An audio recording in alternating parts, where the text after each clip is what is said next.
السلام علیکم ملګرو. ډاکټر جاوید نن نئی ویډیو کې زه غواړم چې یاره د ټي بي د علاج د حوالې سره یو څو خبرې وکړو. نو د ټي بي دا یو خبره ذهن ته واچوي چې یاره داسې څه بیماري نه ده چې د هغې علاج نشته.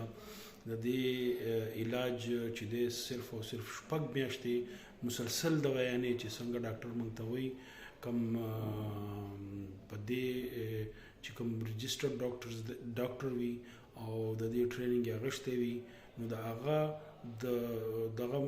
د پرسکرپشن مطابق چې څنګه هغه موږ ته وایي چې هغه دوايانې موږ شپږ میاشتې استعمال کړو. دا یو خبره یاد ساتئ. اوس هم ماته داسې مریضان راځي چې هغوی ته د ټي بي دوايانې لیکلي وي یو ګولۍ سهار یو ګولۍ ماښام یا یو دوه ګولۍ سهار دوه ګولۍ ماښام. نو دا یو خبره زه د دې ویډیو کې تاسو ته دا ویل غواړم چې د ټي بي دوايانې چې دي دا موږ د وزن په حساب باندې ورکو.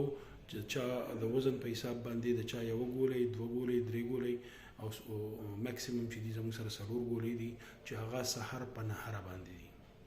شپږ میاشتې د دې علاج دی، بالکل قابل علاج دی چې پراپر میډیسن وخوړی شي او صحیح په څنګه چې د ډاکټر د پرچې مطابق دوايانې وخوړی شي نو ان شاء الله چې دا به ختمیږي. او دلته کې زه دا خبره هم کول غواړم چې یاره د ټي بي علاج چې دی دا زموږ سره په پاکستان کې بالکل فری دی.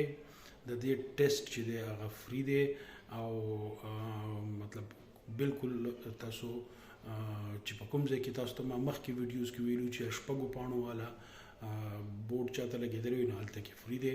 او اوس هم موږ کوشش کوو چې یاره د بازار نه د دوايانې په څه طریقه باندې موږ ختمې کړو ځکه چې ډېر زموږ سره مریضان داسې راځي چې هغه سموده د بازار نه واخلي دوايانې بیا راشي نو وایي چې یاره زموږ خو دومره د بازار نه خوړلي دي او بازار نه م اخیستي دي. نو اوریدونکو دا خبره زه دلته کې بار بار کول غواړم چې یاره دا بالکل فری دی علاج د دی او بالکل لکه هیڅ قسمه د دی او خرچه مرچه پې نه راځي.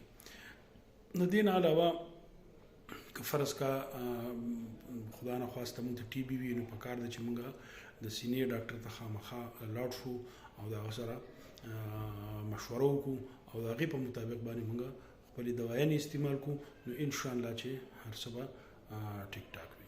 ټیک شي. د الله په امان.